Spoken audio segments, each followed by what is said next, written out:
이 맛이 아니야. 이석권 회장의 손이 테이블 위 접시를 밀어냈습니다.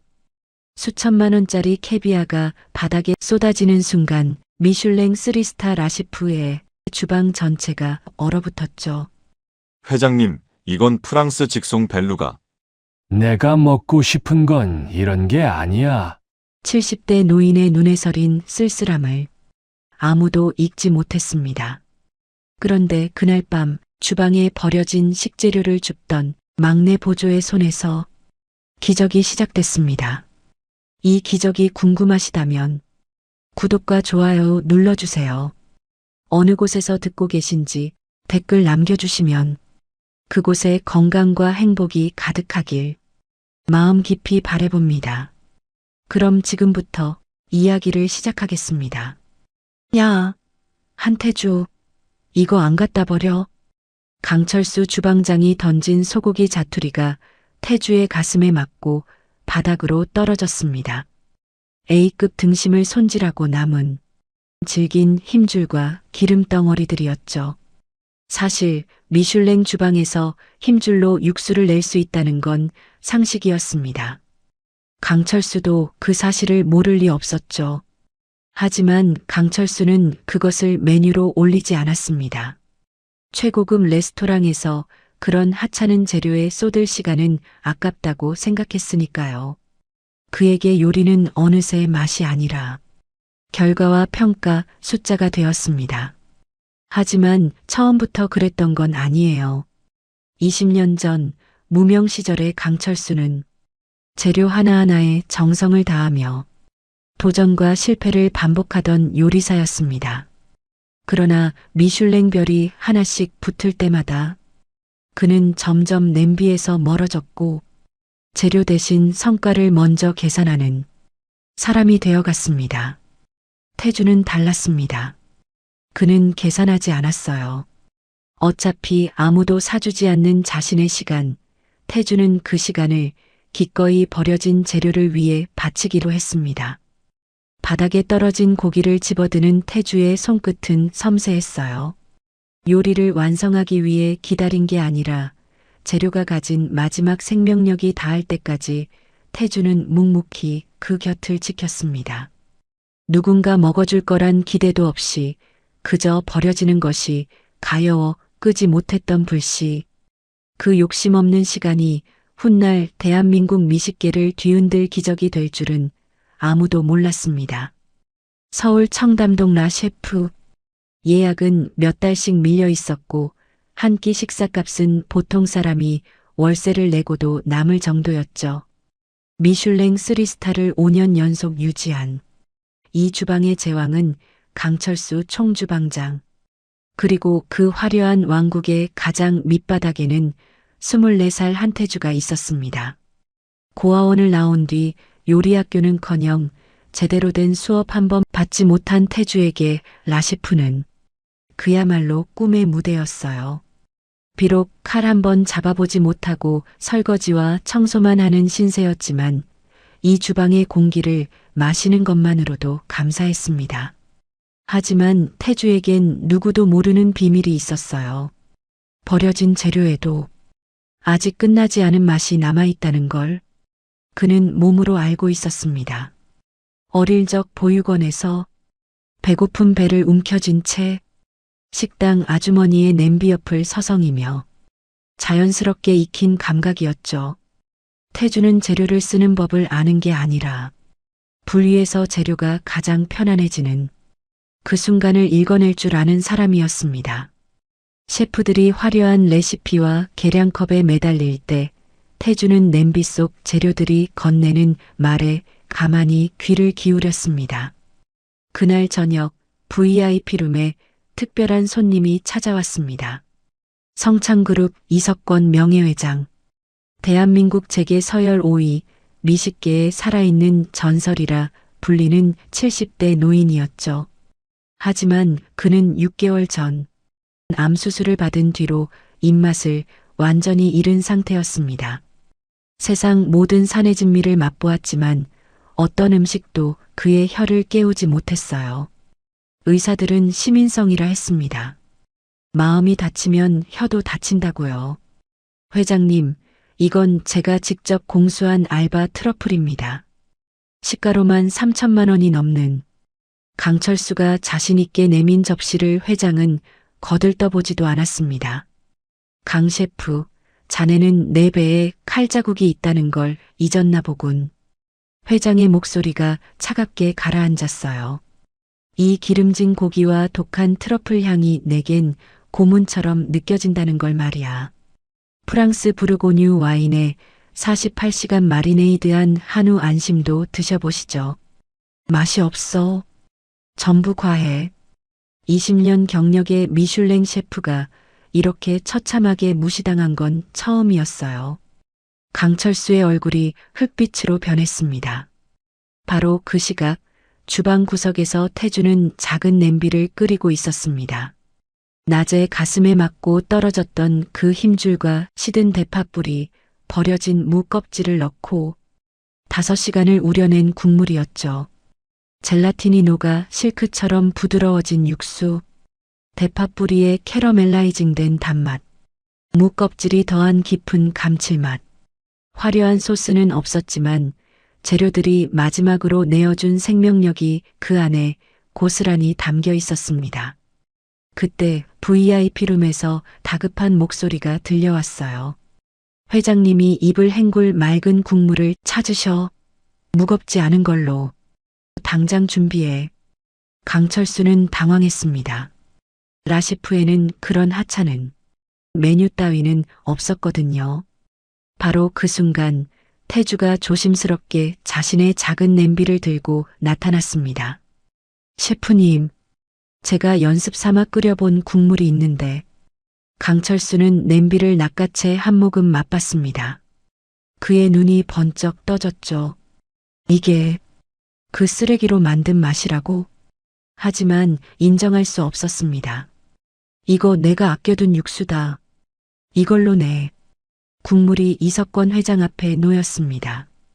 별거 없어 보이는 맑은 국물을 회장이 한 숟갈 떴어요. 한 모금. 그의 눈이 번쩍 떠졌습니다. 2모금, 3모금. 멈출 줄 모르던 회장의 손이 갑자기 멈췄습니다. 이건 뭐지? 회장의 눈에 물기가 어렸어요. 장을 건드리지 않고 스며드는군. 무의 시원함이 더부룩한 속을 씻어내고 고기의 깊은 맛이 기력을 보충해주네. 그가 천천히 숟가락을 내려놓았습니다. 어머니, 눈물이 흘러내렸어요. 60년 전 전쟁 직후에 어머니가 끓여주시던 그 국물 맛이야. 아무것도 없던 시절 뼈다귀 하나로 온 식구를 살리시던. 회장이 강철수를 똑바로 쳐다봤습니다. 강 셰프, 이 국물은 자네가 만든 게 아니지? 강철수의 등에 식은땀이 흘렀습니다. 이 맛은 욕심이 없는 사람만이 낼 수 있는 맛이야. 회장의 시선이 그의 뒤로 향했어요. 낡은 앞치마를 두른 채 떨고 있는 청년에게요. 거기, 자네. 이 국물, 자네가 만든 건가? 태주는 아무 말도 할 수 없었습니다. 이름이 뭔가? 한태주입니다. 태주야. 회장이 오랜만에 미소를 지었습니다. 자네, 내 수술 부위까지 생각하고 끓인 건가? 아니면 그냥 우연인가? 태주는 고개를 저었어요. 저는 그냥 재료가 가장 편안하게 우러나는 방법을 택했을 뿐입니다. 회장의 눈이 빛났습니다. 재료가 편안하면 먹는 사람의 몸도 편안해진다.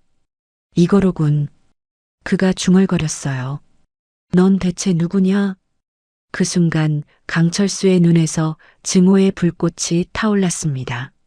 자신이 20년간 쌓아올린 명성을, 쓰레기통을 뒤지던 막내 녀석이 단 한 그릇으로 무너뜨렸으니까요. 저 자식 반드시 없애버리겠어. 화려한 왕국의 밑바닥에서 피어난 한 송이 꽃. 그 꽃을 꺾으려는 손이 이미 움직이기 시작했습니다. 그날 이후 강철수의 태도가 달라졌습니다.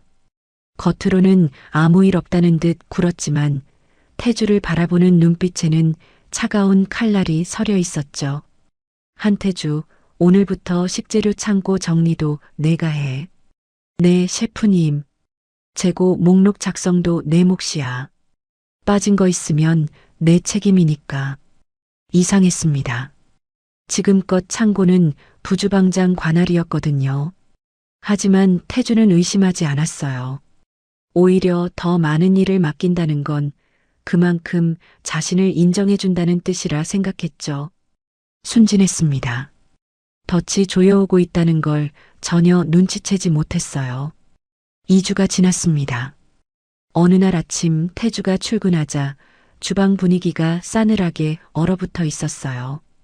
요리사들이 수군거리며 그를 피했고 눈을 마주치는 사람이 아무도 없었죠. 한태주, 강철수가 태주를 불렀습니다. 그의 옆에는 양복을 빳빳하게 차려입은 남자 2명이 서 있었어요. 이분들은 본사 감사팀이야. 감사팀이요? 지난 한 달간 고급 식재료가 대량으로 사라졌어. 알바 트러플, 벨루가 캐비아, 이베리코 하몽. 강철수가 종이 한 장을 태주 앞에 내밀었습니다. 시가로 따지면 8천만 원어치야. 그리고 이 기간 동안 창고 관리 담당은 그가 천천히 미소를 지었어요. 너였지? 태주의 머릿속이 하얘졌습니다. 저는 그런 적 없습니다. 매일 재고 확인하고 목록 작성했어요. 그 목록이 조작됐다는 거야. 감사팀 직원이 차갑게 말했습니다. CCTV 확인 결과 새벽 시간대에 창고를 드나든 사람은 한태주 씨 뿐이었습니다. 그건 청소하러 간 거예요. 저는 식재료 손대지 않았습니다. 그럼 이건 뭐지? 강철수가 태주의 사물함 쪽으로 걸어갔습니다. 자물쇠를 끊고 문을 열자 안에서 진공 포장된 트러플 3덩이가 쏟아져 나왔어요. 어떻게 이게? 태주는 눈앞이 캄캄해졌습니다. 저건 자신이 넣은 게 아니었거든요. 변명은 경찰서에서 해. 강철수의 입꼬리가 올라갔습니다. 그 찰나 태주는 깨달았어요. 이건 처음부터 짜여진 각본이었다는 걸. 그날 오후 태주는 라시프에서 쫓겨났습니다. 경찰 조사까지는 가지 않았어요. 내가 훔친 거 다 알지만 어린 녀석 인생 망치기도 그렇고. 강철수가 자비로운 척 말했습니다. 조용히 나가면 고소는 안 할게. 대신 그의 손이 태주의 칼 가방을 가리켰어요. 이건 두고 가. 손해배상 대신이라고 생각해. 그 칼은 태주가 고아원 퇴소할 때 원장 선생님께 받은 유일한 선물이었습니다. 언젠가 내가 최고의 요리사가 되면 이 칼로 첫 요리를 해라. 그동안 소중히 간직해온 칼이었어요. 그것만은. 뭐, 훔친 놈이 협상하자는 거야? 강철수가 비웃었습니다. 칼 놔두고 꺼져. 아니면 고소할게. 내 선택이야. 태주의 손이 떨렸습니다. 하지만 어쩔 수 없었어요. 전과자가 되면 다시는 주방에 설 수 없으니까. 그는 칼 가방을 내려놓았습니다. 10년의 꿈이 바닥에 떨어지는 소리가 났어요. 라시프를 나선 태주의 주머니에는 3만 원이 전부였습니다. 월세방 보증금은 이미 몇 달 전에 바닥났고 이번 달 월급은 손해배상이라는 명목으로 압류당했죠. 갈 곳이 없었습니다. 해가 지고 거리에 찬바람이 불기 시작했어요. 태주는 청담동 골목 어딘가에 쪼그려 앉았습니다. 왜지? 내가 뭘 잘못한 거지? 그냥 버려지는 게 아까워서 국물을 끓였을 뿐인데. 눈물이 흘러내렸습니다. 주먹으로 눈을 비벼도 멈추지 않았어요. 그때 주머니 속 핸드폰이 울렸습니다. 모르는 번호였죠. 여보세요. 한태주 군 맞나? 낯익은 목소리였습니다. 나 이석건이야. 그날 잔에 국물에 눈물 흘렸던 늙은이. 태주는 숨을 멈췄어요. 회장님, 저는 지금 목소리가 떨려서 말을 잇지 못했습니다. 알고 있어. 강철수 그 자식이 뭔 짓을 했는지 다 알아. 회장의 목소리가 단단해졌어요. 그러니까 거기서 움직이지 말고 기다려. 아직 끝난 게 아니야. 전화가 끊어졌습니다. 태주는 멍하니 핸드폰을 바라봤어요. 아직 끝난 게 아니라고? 차가운 바람이 불었지만 가슴 한구석에서 작은 불씨가 살아났습니다. 꺾이지 않는 불씨. 그게 뭔지 태주는 아직 몰랐습니다. 하지만 그날 밤 그는 포기하지 않기로 했어요. 이석권 회장의 전화를 받은 그날 밤 태주는 한참을 고민했습니다. 회장님이 도와주신다면 다시 일어설 수 있을지도 몰라요.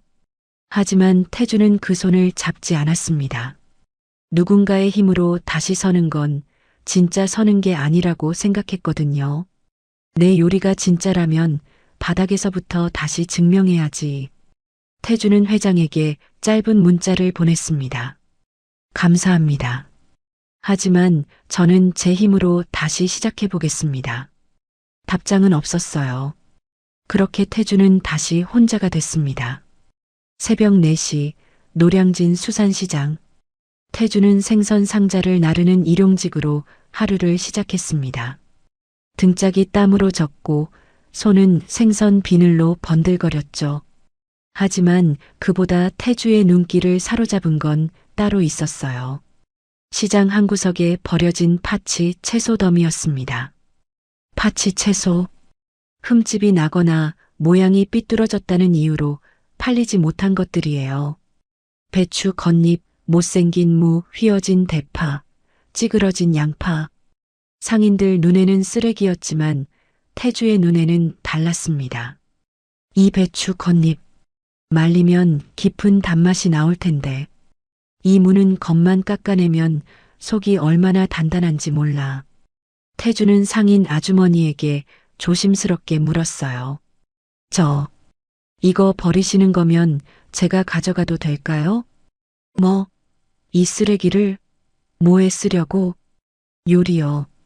아주머니가 피식 웃었습니다.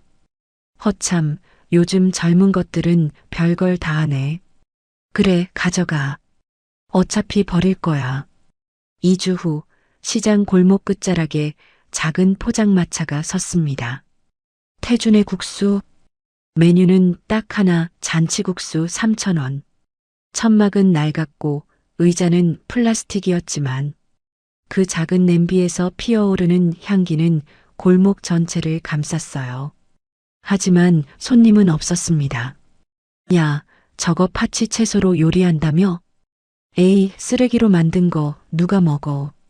위생 상태가 어떨지 누가 알아. 상인들이 수군거렸어요. 지나가는 사람들도 고개를 돌렸죠.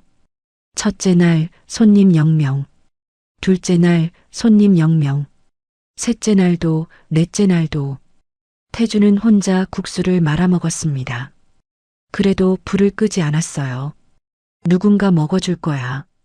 이 맛을 알아줄 사람이 분명 있을 거야. 닷새째 되던 날 저녁 한 할머니가 포장마차 앞에 멈춰 섰습니다.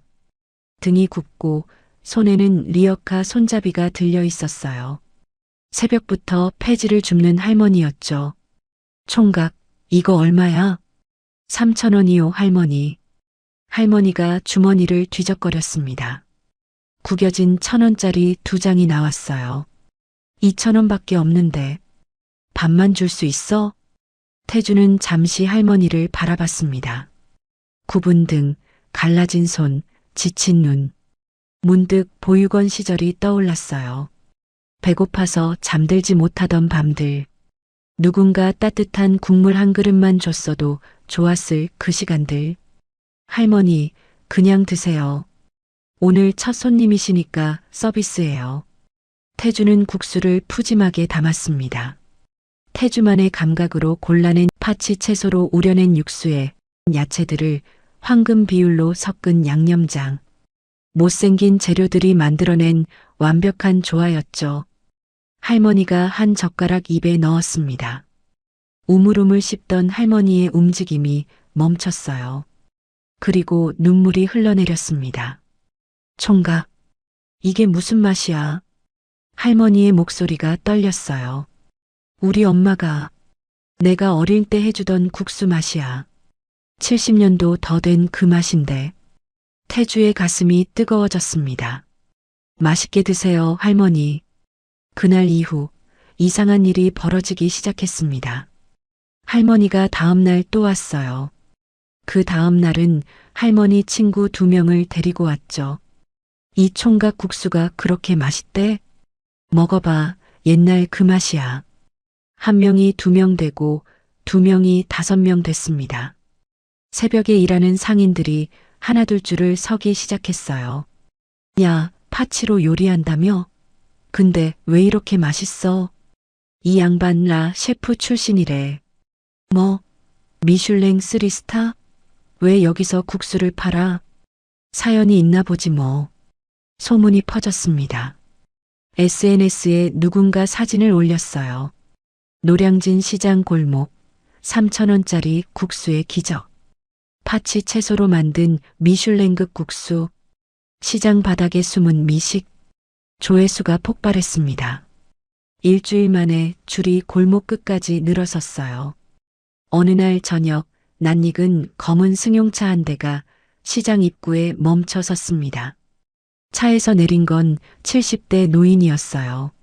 지팡이를 짚고 천천히 걸어오는 그를 보고 태주는 숨을 멈췄습니다. 이석권 회장이었습니다. 허허, 문자 한 통 보내놓고 연락도 없더니 여기서 이러고 있었군. 회장이 포장마차 앞에 서서 피식 웃었어요. 바닥에서부터 다시 증명하겠다더니 진짜 그러고 있었어. 태주는 아무 말도 못했습니다. 회장이 플라스틱 의자에 털썩 앉았어요.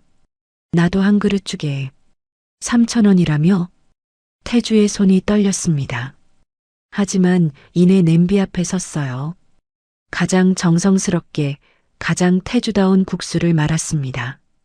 회장이 한 젓가락 맛보더니 고개를 끄덕였어요. 그래, 이 맛이야. 욕심 없는 손이 만든 맛. 그가 국수를 다 비우고 태주를 똑바로 쳐다봤습니다. 태주야, 이제 준비됐나? 네. 대한민국 요리 명장을 뽑는 국가대표 요리 경연대회. 참가해 볼 생각 없나? 태주의 심장이 뛰기 시작했습니다. 거기서 내 요리가 진짜라는 걸 온 세상에 보여줘. 회장이 일어서며 말했어요. 그리고 강철수 그 자식 코를 납작하게 만들어버려. 시장 골목에 찬바람이 불었지만 태주의 가슴속에는 뜨거운 불씨가 타오르고 있었습니다. 드디어 반격이 시작될 참이었어요. 여러분, 여기까지 어떠셨어요? 누명을 쓰고 모든 걸 잃었던 태주가 시장 바닥에서 다시 불을 지피는 모습, 가슴이 많이 먹먹하셨죠. 폐지를 줍던 할머니의 눈물은 태주의 요리가 사람을 살린다는 증거였던 것 같아요. 하지만 이건 끝이 아니라 시작입니다. 과연 태주는 요리로 자신의 진짜 가치를 증명할 수 있을까요? 그럼 다음 이야기 계속 들어봐 주세요. 그 무렵 청담동 라시푸는 서서히 무너지고 있었습니다. 이석권 회장이 발길을 끄는 뒤 소문은 빠르게 퍼졌어요. 성창그룹 회장님이 라시푸 음식 거부했대. 거기 주방장 요리가 형편없다더라. 재계 VIP들의 예약 취소가 줄을 이었습니다. 한 달 만에 매출이 40% 급감했죠. 강철수는 밤마다 술에 절었어요. 다 그놈 때문이야. 그 막내 자식 때문에. 이를 갈아도 분이 풀리지 않았습니다. 그런데 어느 날 TV 뉴스가 강철수의 눈을 사로잡았어요. 국가대표 요리 경연대회 참가자 발표. 화면에 참가자 명단이 스쳐 지나갔습니다. 그리고 그 끝에 한태주 태준의 국수. 강철수의 손에서 술잔이 떨어졌어요. 뭐야? 저 자식이 아직 살아있었어? 대회 당일 서울 코엑스 컨벤션홀. 전국에서 내로라 하는 셰프 64명이 모였습니다. 미슐랭 스타 레스토랑 셰프, 호텔 총주방장, 해외파 스타 셰프. 화려한 경력의 참가자들 사이에서 태주는 유독 초라해 보였어요. 낡은 앞치마, 손때 묻은 조리도구, 그리고 시장에서 가져온 파치 채소가 담긴 스티로폼 상자. 저거 뭐야? 시장 상인이 길 잘못 들어온 거 아니야? 시장 바닥에서 국수 팔던 애라던데? 레스토랑 소속도 아닌 애가 뭘 믿고 나온 거지? 재료 좀 봐. 완전 쓰레기 아냐? 참가자들의 비웃음이 쏟아졌습니다. 태주는 아무 말 없이 자신의 조리대 앞에 섰어요. 오랜만이네, 한태주. 등 뒤에서 익숙한 목소리가 들려왔습니다. 돌아보니 강철수가 서 있었어요. 미슐랭 3스타 셰프의 위엄을 한껏 뽐내며 비싼 칼 세트를 들고 있었죠. 설마 그 꼴로 나한테 도전하려는 건 아니겠지? 태주는 대답하지 않았습니다. 강철수가 한 발 다가왔어요. 어디서 훔친 재료로 요리하려고? 또 쓰레기통 뒤지다 온 거야? 주변 참가자들이 킥킥거렸습니다. 태주의 손이 떨렸어요. 하지만 고개를 들었습니다. 셰프님, 요리로 말하죠. 강철수의 눈이 가늘어졌어요. 그래, 요리로 말해주지. 내가 얼마나 보잘것없는지. 예선이 시작됐습니다. 제한 시간 2시간, 주제는 한국의 맛. 강철수는 미리 공수한 최고급 한우와 자연산 송이버섯을 꺼냈어요. 식감한 수백만 원어치였죠. 반면 태주의 조리대에는 파치, 무, 흠집난 배추, 뼈다귀 몇 점이 전부였습니다. 저 사람 진심이야? 재료비 차이가 100배는 나는데. 심사위원들도 고개를 갸웃거렸어요. 하지만 태주가 칼을 잡는 순간 공기가 바뀌었습니다. 톡, 톡, 톡. 파치 물을 써는 태주의 칼질은 물 흐르듯 자연스러웠어요. 일정한 두께, 완벽한 리듬. 화려하지 않지만 누구도 흉내낼 수 없는 정확함이었죠. 저 칼질. 옆 조리대의 셰프가 손을 멈추고 바라봤습니다. 기본기가 장난 아닌데? 태주는 주변의 시선을 느끼지 못했어요. 오직 재료에만 집중하고 있었거든요. 경연 종료 40분 전. 심사위원님, 잠시 질문이 있습니다. 강철수가 손을 들었어요. 저 참가자의 파치 채소, 위생 상태를 현장에서 확인해 주실 수 있을까요? 심사위원이 태주의 조리대로 다가왔습니다. 한태주 참가자, 이 채소들 세척은 어떻게 하셨습니까? 보관 온도는요? 원산지 확인서는 있습니까? 질문이 끝나지 않았어요. 5분, 10분, 15분. 태주는 대답하느라 불 앞을 떠나야 했습니다. 그 사이 육수의 황금 타이밍이 지나가고 있었어요. 냄비로 돌아왔을 때 태주의 얼굴이 굳었습니다. 육수가 과하게 졸아 있었어요.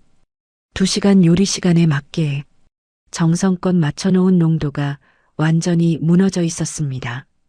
강철수는 웃고 있었어요. 손을 댈 필요가 없었거든요.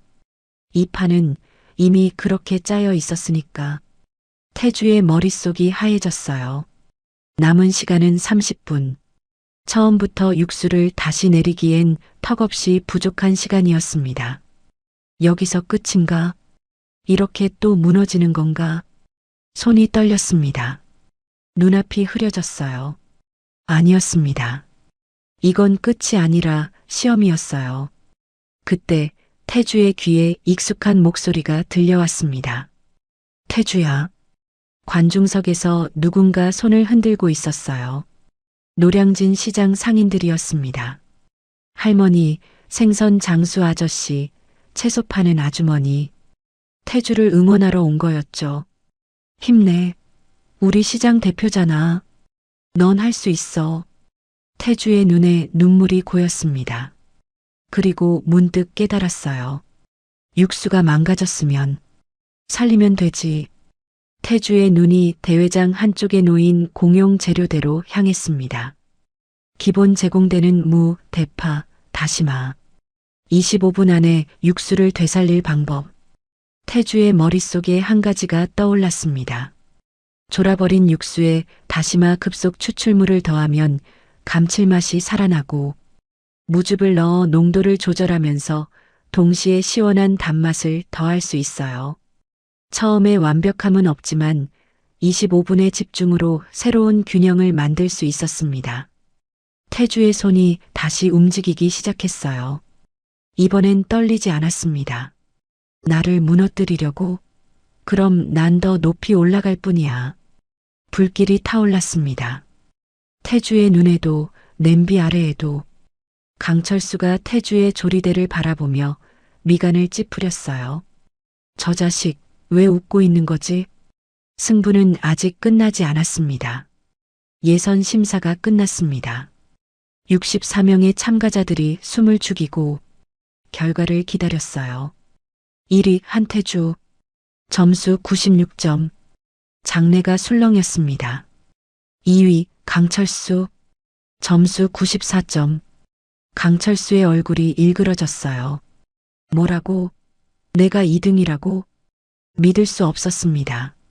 수백만 원짜리 재료로 만든 자신의 요리가 위기 속에서 살려낸 육수에게 졌다니. 심사위원장이 마이크를 잡았어요. 한태주 참가자의 요리는 깊이는 다소 부족했지만 놀라운 생동감이 있었습니다. 재료 본연의 맛을 극한까지 끌어올린 기술력, 그리고 무엇보다 심사위원장이 잠시 말을 멈췄어요. 먹는 사람을 생각하는 마음이 느껴졌습니다. 이것이 진정한 요리의 본질이 아닐까요? 객석에서 박수가 터져 나왔습니다. 시장 상인들이 환호했어요. 우리 태주가 1등이야.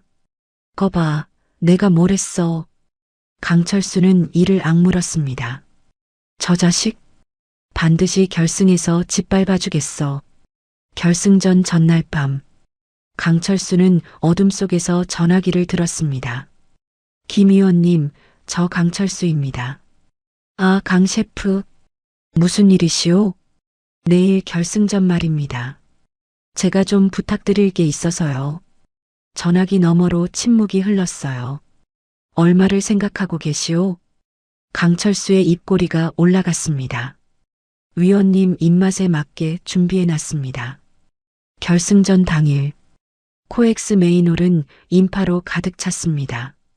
전국에서 취재진이 몰려왔고 생중계 카메라가 무대를 비추고 있었죠. 결승전 주제를 발표하겠습니다. 심사위원장이 봉투를 열었어요. 인생의 한 그릇. 참가자 본인의 인생을 담은 요리를 만들어 주십시오. 태주의 가슴이 뛰었습니다. 인생의 한 그릇. 그에게 인생이란 무엇이었을까요?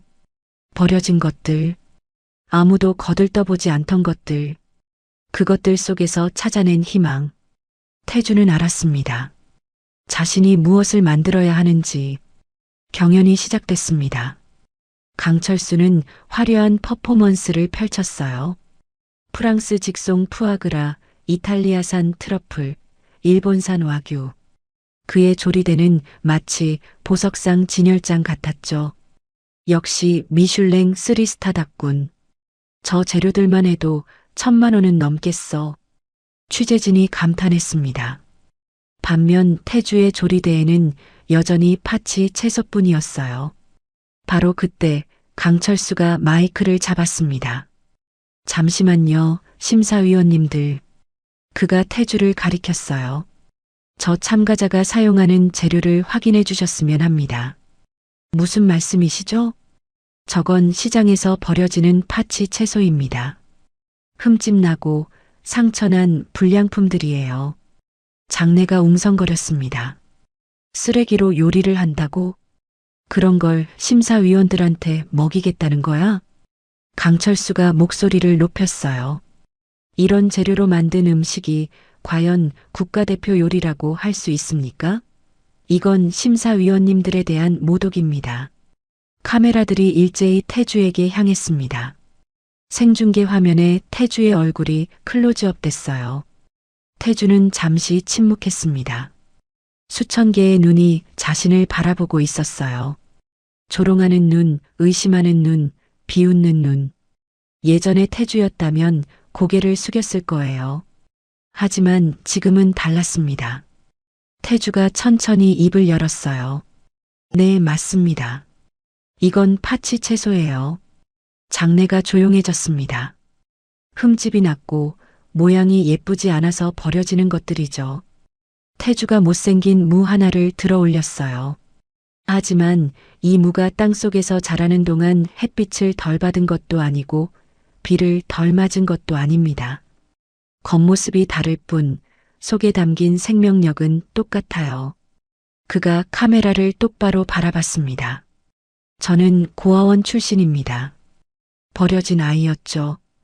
객석이 숨을 죽였어요. 남들 눈에 저도 파치였을 거예요. 흠집 나고 쓸모없어 보이는. 태주가 물을 조리대 위에 내려놓았습니다. 오늘 제가 만들 요리는 저처럼 버려질 뻔했던 재료들에게 바치는 헌사입니다. 그리고 세상 모든 파치들에게 전하는 메시지예요. 우리도 충분히 빛날 수 있다고. 장내가 고요해졌습니다. 그리고 누군가 박수를 치기 시작했어요. 1명, 2명, 10명. 객석 전체가 기립박수로 가득 찼습니다. 시장 상인들이 눈물을 흘렸어요. 저 녀석. 우리 태주. 생중계 화면에 실시간 댓글이 폭주했습니다. 파치 채소 셰프 감동. 버려진 것들의 영웅. 강철수 얼굴 좀 보세요. 크크크. 강철수의 얼굴이 창백하게 질렸어요. 역풍이었습니다. 태주를 공격하려던 칼날이 자신에게 돌아온 거죠. 자, 이제 요리를 시작하겠습니다. 태주가 칼을 들었어요. 이번엔 떨리지 않았습니다. 오히려 그 어느 때보다 단단했죠. 마지막 승부가 시작됐습니다. 제한 시간 2시간이 흘렀습니다. 2개의 요리가 심사위원들 앞에 놓였어요. 강철수의 요리는 화려했습니다. 푸아그라 위에 금박을 올리고 트러플 소스가 접시 위에 예술처럼 뿌려져 있었죠. 마치 미술관에 전시된 작품 같았어요. 반면 태주의 요리는 소박했습니다. 하얀 그릇에 담긴 맑은 국물. 그 위에 정갈하게 올려진 파치 채소들. 화려함은 없었지만 김이 피어오르는 모습이 묘하게 따뜻했어요. 심사가 시작됐습니다. 먼저 강철수의 요리. 심사위원들이 한 입씩 맛보았어요. 화려하군요. 식감이 좋습니다. 다만 심사위원장이 포크를 내려놓았어요. 너무 자극적입니다. 재료들이 서로 싸우고 있는 느낌이에요. 비싼 재료를 한꺼번에 넣으면 맛있어지는 게 아닙니다. 요리에서 나를 봐달라는 욕심이 느껴져요. 강철수의 얼굴이 굳었습니다. 뭐라고? 내 요리가 욕심이라고? 그의 눈이 김 의원 쪽으로 향했어요. 분명 돈을 줬는데 왜 입을 다물고 있는 거지? 다음은 태주의 요리. 심사위원들이 숟가락을 들었습니다. 한 모금. 심사위원장의 손이 멈췄어요. 2모금, 3모금. 그녀의 눈에 물기가 어렸습니다. 이건 목소리가 떨렸어요. 재료가 살아 숨쉬고 있어요. 다른 심사위원이 고개를 끄덕였습니다. 파치 채소라고 하셨죠? 믿을 수가 없네요. 이렇게 깊고 맑은 맛이라니. 화려하지 않은데 왜 자꾸 숟가락이 가죠? 먹으면 먹을수록 위로받는 느낌이에요. 마치 어머니 품에 안긴 것 같아요.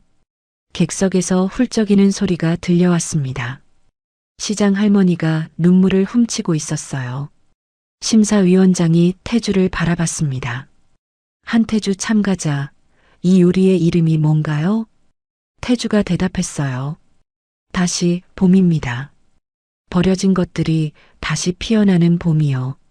점수가 발표됐습니다. 강철수 참가자 89점, 한태주 참가자. 심사위원장이 잠시 말을 멈췄어요. 100점, 만점입니다. 장내가 폭발했습니다. 환호와 박수가 쏟아졌어요. 만점이래. 만점. 파치 채소로 만점이라니. 태주는 믿을 수 없었습니다. 다리에 힘이 풀려 그 자리에 주저앉았어요. 시장 상인들이 울면서 무대로 뛰어올랐습니다. 태주야, 해냈어. 우리 태주가 해냈어. 바로 그때 객석에서 누군가 일어섰습니다. 이석권 회장이었어요. 그가 지팡이를 짚고 천천히 무대로 올라왔습니다. 잠시 시간을 주시겠습니까? 마이크를 잡은 회장의 목소리가 장내에 울려 퍼졌어요. 오늘 이 자리에서 한 가지 밝혀야 할 것이 있습니다. 강철수의 얼굴이 창백해졌어요. 저 사람이 왜? 회장이 봉투 하나를 꺼냈습니다. 여기 있는 건 라시프의 최근 3년간 식재료 구매 내역과 실제 사용 내역입니다. 장내가 조용해졌어요. 강철수 셰프는 3년간 약 5억 원의 식재료비를 횡령했습니다. 뭐라고요? 비싼 재료를 산 것처럼 장부를 조작하고 실제로는 싼 재료를 쓴 뒤 차액을 빼돌렸죠. 강철수가 소리쳤어요. 거짓말. 그건 조작된 자료야. 회장이 피식 웃었습니다. 그리고 이건 두 번째 봉투를 열었어요. 6개월 전 한태주 군에게 누명을 씌운 증거입니다. CCTV 영상이 대형 스크린에 떴습니다. 새벽 시간 강철수가 직접 태주의 사물함에 트러플을 넣는 장면이 선명하게 찍혀 있었어요. 저건 강철수, 자네가 직접 한 짓이지. 객석이 술렁였습니다. 사물함에 넣는 거 저거 강철수잖아. 와, 완전 쓰레기네. 저런 인간이 미슐랭 셰프였다고? 회장이 마지막으로 종이 한 장을 꺼냈습니다. 그리고 이건 오늘 아침 제가 받은 제보입니다. 강철수가 심사위원 김 의원에게 뇌물을 건넨 녹취록이에요. 녹음이 재생됐습니다. 김 의원님, 저 강철수입니다. 입맛에 맞게 준비해놨습니다. 김 의원의 얼굴이 새하얘졌어요. 강철수는 더 이상 버틸 수 없었습니다. 이건 함정이야. 다 짜고 치는 거라고. 그가 비틀거리며 뒤로 물러났어요. 하지만 아무도 그의 말을 듣지 않았습니다. 경호원들이 다가왔어요. 강철수 씨, 함께 가시죠. 20년간 쌓아 올린 명성이 단 5분 만에 무너져 내렸습니다. 무대 위에 태주만 남았습니다. 이석권 회장이 그에게 다가왔어요. 태주야. 회장님, 내가 누구의 도움 없이 여기까지 온 거 내가 다 지켜봤다.